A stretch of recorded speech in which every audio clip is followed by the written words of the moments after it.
Bonjour à tous et bienvenue à ce message du jour.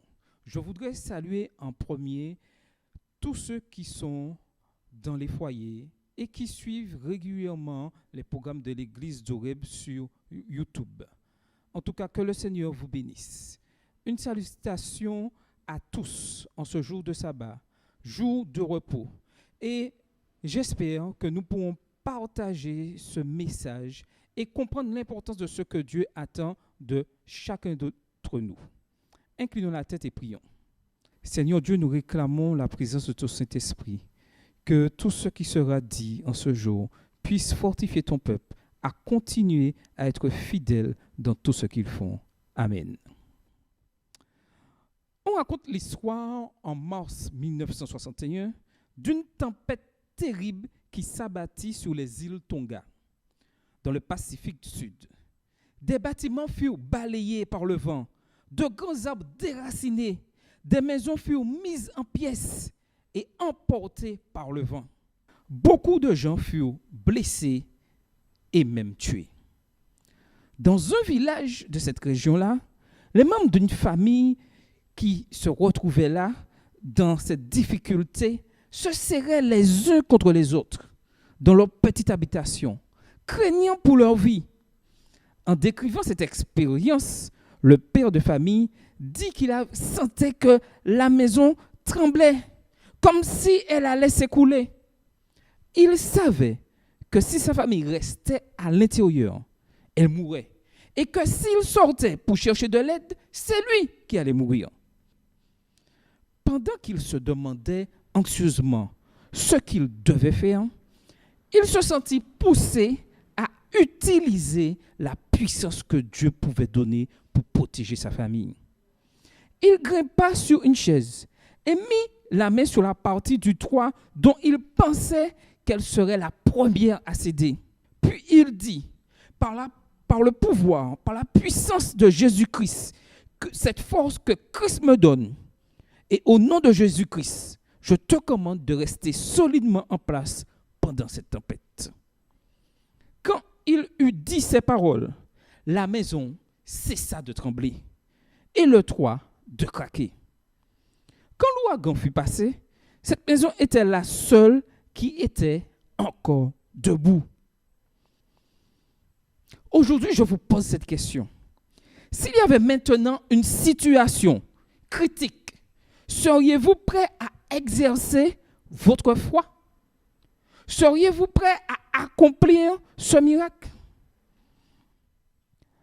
Si nous sommes fidèles et dignes, le Seigneur nous accorde des bénédictions spirituelles. Les dons de l'Esprit sont des bénédictions sous forme de connaissances et de pouvoir spirituel. On les appelle dons parce qu'ils nous sont donnés par le Seigneur. En tant que tels, ils ne nous sont accordés que quand nous prouvons par notre fidélité que nous sommes en mesure et dignes de les recevoir. Et c'est l'unique condition pour recevoir les dons spirituels. Dans le livre de 1 Corinthiens au chapitre 12, les dons de l'Esprit sont décrits. Et on en trouve un grand nombre. On en trouve la révélation, la foi pour guérir, le témoignage, la foi pour être guéri, le jugement, les miracles, la connaissance, la prophétie, la sagesse, la vision, l'enseignement, le discernement des esprits, l'exhortation, les langues, l'interprétation des langues, la prédication. Tout ceci représente des dons spirituels. En ce matin, vous vous posez sûrement la question, et moi aussi, comment obtient-on des dons spirituels? Il est important de savoir que le Seigneur accorde de nombreux dons spirituels et il désire les accorder à chacun de ses enfants fidèles. Mais nous devons surtout être prêts à les recevoir. Si nous le sommes, nous recevrons ceux que le Seigneur sait que nous sommes prêts à recevoir. Ce n'est pas nous qui décidons quel don que nous allons recevoir. C'est le Seigneur, par sa grâce, par son omniscience, qui décide qui peut recevoir les dons spirituels. Il y a néanmoins peu d'hommes qui possèdent tous les dons. Car tous ne reçoivent pas tous les dons, car il y a de nombreux dons et chacun reçoit un don par l'Esprit de Dieu. Les uns en reçoivent un et les autres en reçoivent un autre, afin que tous en profitent. Et lorsque nous avons compris cela, nous comprenons que personne ne peut posséder tous les dons spirituels. Parce que les dons sont au service de la communauté. Aussi, le Seigneur peut accorder un ou plusieurs quand même. Mais sachez bien que lorsque nous entrons dans ce processus et que nous servons fidèlement l'Éternel, le Seigneur accorde plusieurs dons. Nous devons découvrir les dons que nous avons reçus et vivre de manière à être dignes de les utiliser. Remarquez bien que là, je ne dis pas nous allons découvrir le don que vous avez reçu ou que moi j'ai reçu. Je dis nous devons découvrir les dons que nous avons reçus et vivre de manière à être dignes de les utiliser. Donc, de ce fait, si je n'ai qu'un seul don, je dois me poser la question. Est-ce que vraiment le petit don que Dieu m'a donné, je l'utilise pour sa gloire? Car lorsque je le fais, l'Éternel multiplie les opportunités que nous ayons plusieurs dons. On nous dit souvent les dons que nous possédons ou que nous devrions rechercher quand on nous met à part pour un appel ou quand nous recevons une bénédiction. Par exemple, on peut promettre le don des langues à un missionnaire appelé à prêcher dans un pays étranger, ce qui l'aidera à apprendre une autre langue. On peut dire à un instructeur de rechercher le don de l'enseignement. Le Père peut aider ses enfants à discerner les dons spirituels qu'ils ont besoin de développer. Le Seigneur nous a commandé de rechercher les meilleurs, oui, les meilleurs dons. Parmi ceux-ci, il faut citer la foi, le témoignage, la révélation et la sagesse. En parlant de l'importance d'obtenir les meilleurs dons spirituels, je suis d'avis que bien des membres de l'Église qui ont été baptisés pour la rémission de leurs péchés et auxquels on a imposé les mains par le don du Saint-Esprit n'ont jamais reçu ce don. C'est-à-dire les manifestations qui les accompagnent. Pourquoi? Parce qu'ils ne se sont jamais rendus dignes de les recevoir. Ils ne se sont jamais humiliés. Ils n'ont jamais pris les mesures nécessaires pour se préparer à avoir la compagnie du Saint-Esprit. En conséquence, ils traversent la vie sans cette connaissance. S'il est certain que nous devons rechercher les dons de l'Esprit, nous devons le faire pour la bonne raison. Et ceci est très important. Notre Père céleste n'est pas content de ceux qui désirent des signes simplement pour satisfaire leur curiosité. Et nous pouvons voir ça dans Matthieu 12, verset 39. Vouloir de tels signes ne demande aucun effort, ni aucune préparation. Nous devons rechercher ardemment les dons spirituels et cela signifie que nous devons avoir des motifs corrects et que nous devons nous préparer à les recevoir. Vous vous demandez sûrement comment pouvons-nous recevoir les dons de l'Esprit? Il y a plusieurs étapes que nous devons accomplir pour obtenir les dons de l'Esprit. Première étape, il est important que nous puissions purifier nos vies. Nous devons purifier notre vie en nous repentant continuellement de nos péchés. Et cela réclame des efforts quotidiens. C'est chaque jour que je dois prendre le temps de demander pardon, de me repentir et d'être sincèrement converti par la parole de Dieu. Deuxième étape, obéir au commandement. Nous devons obéir au commandement du Seigneur. L'obéissance est une des conditions requises les plus importantes pour recevoir les dons spirituels. c'est en respectant les commandements que nous devenons dignes de recevoir les dons spirituels. Arrêtons-nous un instant sur cette deuxième étape. Et je vais dire quelque chose de simple. Si nous voulons obtenir des dons spirituels et aussi les garder, nous devons être de fidèles observateurs des 10 commandements de la Bible. Il n'y a pas d'autre solution. C'est l'unique solution pour recevoir et garder les dons spirituels. Troisième étape. Il est important que nous puissions passer par le jeûne. Il serait peut-être nécessaire de jeûner pour vaincre l'orgueil et obtenir l'humilité nécessaire pour recevoir des dons spirituels. Le jeûne permet de faire passer nos besoins spirituels avant nos besoins physiques.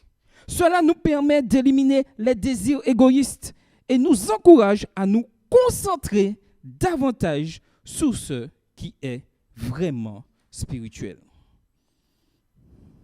Quatrième étape, prier. Prier. Prier sans cesse. Nous devons prier avec la foi que nous recevrons ces dons spirituels. Le Seigneur nous a commandé de demander avant de recevoir une bénédiction.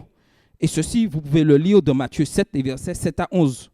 Ce genre de prière exige de la foi. La foi que nous recevons ces dons. Et nous devons avoir foi en celui qui les dispense. Est-ce que notre foi à nous, en tant que membre d'église, est assez forte? Vous me direz quelle question que je pose en ce matin. Mais j'insiste, est-ce que notre foi à nous, membres de l'église, est assez forte? Sommes-nous en accord avec l'Esprit pour pouvoir recevoir ces grands dons? Est-ce que nous croyons que les miracles peuvent s'accomplir ou qu'une bénédiction peut être accordée? Est-ce que nous appelons à être de fidèles serviteurs dans la prédication, dans le message, dans l'annonce du message des 3 anges pour bénir ceux qui souffrent, pour bénir les malades? Est-ce que nous croyons que nous pouvons être guéris? Avons-nous la foi pour guérir? Quelle est la force de notre foi? Pensez un moment à la vie que vous menez. Que devez-vous faire pour vous préparer à recevoir les dons spirituels? Même si nous sommes dignes d'utiliser un don, nous pouvons recevoir le commandement de ne pas le faire. Certains diront que c'est paradoxal. J'ai ce don-là. Pourquoi faut-il que je ne puisse pas m'en servir? Lorsque nous sommes guidés par le Saint-Esprit nous dit d'aller de l'avant ou d'attendre. Et nous devons être à l'écoute de ce que Dieu nous dit. Il est également possible que nous ayons un don, mais que nous n'en ayons pas besoin avant que la situation adéquate se présente. Car Dieu place toujours des hommes avec les dons qu'il leur a donnés pour une mission spéciale, un moment spécifique. L'expérience nous a montré que des hommes sont intervenus à un temps bien précis pour accomplir une mission. Et une fois la mission terminée, ce fut terminé. Malheureusement, certains ont voulu continuer. Mais l'Éternel leur a dit, c'était pour ça que tu étais placé là. Après, c'est fini. Donc, il est important que même lorsque nous avons un don, que nous puissions être humbles et d'accepter que le Seigneur nous dise, stop, pause. Pour l'instant, on n'a pas besoin de ton don pour telle activité. Et c'est pour cela qu'il est important que nous ayons plusieurs dons. Car ça nous permet d'être toujours constamment en présence et d'être en activité au sein de la communauté. Si nous sommes dignes de sentir l'inspiration de l'Esprit, nous saurons quand utiliser nos dons ou pas. Un jour, un prédicateur fut appelé à prêcher l'évangile à des Amérindiens. Ceux-ci ne comprenaient pas l'anglais et ils ne parlaient pas malheureusement leur langue. Il paya donc un agent du gouvernement pour qu'il lui serve d'interprète. Il parla quelques moments aux Indiens et l'agent interpréta ce que ce prédicateur disait. Tout d'un coup, les Indiens manifestèrent de l'agressivité et de la colère en entendant le message. Le prophète eut la révélation que l'interprète disait des mensonges pour monter les Indiens contre lui. Il le repoussa et leur fit un sermon. Et par la grâce de Dieu, ils comprirent tous de bout en bout ce message. Dieu avait donné à cet homme, à un moment précis, le don des langues. Quels sont les dons spirituels que cet homme a utilisés lors de cet incident? Et il y en a plusieurs. Premièrement, le discernement, ensuite la révélation, ensuite le don des langues et ensuite l'enseignement. Pour une opération ponctuelle, cet homme a reçu au minimum 4 dons spirituels, alors qu'à aucun moment avant, il ne possédait ces dons-là. Tout ceci pour nous dire que l'Éternel agit, Dieu agit comme il lui plaît. Quand nous recevons nos dons, nous devons veiller à ne pas nous vanter de nos expériences et à ne pas en parler au monde. Nous pouvons les raconter aux membres de la famille et à de bons amis, mais nous devons nous rappeler que nos dons sont sacrés et qu'on ne doit en parler qu'avec circonspection. La question en ce jour que nous devons nous poser, quel est le but des dons spirituels? Le Seigneur a révélé que les dons spirituels sont accordés pour aider ceux qu'il aime et qui gardent tous ses commandements. Nous devons étudier et nous rappeler les dons spirituels qu'il nous est possible d'obtenir. C'est en utilisant correctement, et j'insiste, correctement ces dons que les malades sont guéris, les mauvais esprits chassés et les révélations reçues. C'est grâce à eux qu'on acquiert de la connaissance et ils aident les missionnaires à communiquer dans diverses langues. C'est grâce au don de l'Esprit que le Saint-Esprit peut nous guider, nous réconforter, nous encourager et nous instruire. Il nous aide à marcher en justice devant le Seigneur et nous évite d'être égarés par de fausses doctrines. Une chose importante aussi, les dons de l'Esprit ne vont jamais à l'encontre de la parole de Dieu. Je ne peux pas dire que je reçois un don de l'Esprit et que ce don soit utilisé en opposition de la parole de Dieu ou contredire la parole de Dieu. Nous ne devons pas rechercher les dons spirituels pour des raisons égoïstes. Paul dit que nous devons le faire pour le bien des autres et pour celui de l'Église. 1 Corinthiens 14, verset 12. Et là, je m'arrête un instant. Et je pose la question. Si nous sentons que notre Église, notre communauté va au ralenti, cela veut dire quoi? Cela veut dire quelque chose de simple. C'est que moi, je n'ai pas mis mon don au service de la communauté. Si chaque membre mettait leur don au service de la communauté, des changements se réaliseraient au sein de leur Église. De même qu'un corps se compose de bras, de jambes, d'yeux et d'oreilles, de même l'Église a besoin des dons et des appels de tous les membres. En conséquence, nous devons utiliser nos dons et honorer nos appels. Si nous le faisons, cela fait du bien à tout le monde. Le Sauveur a promis aussi que le Saint-Esprit serait un consolateur pour les membres dignes en temps de maladie et de mort.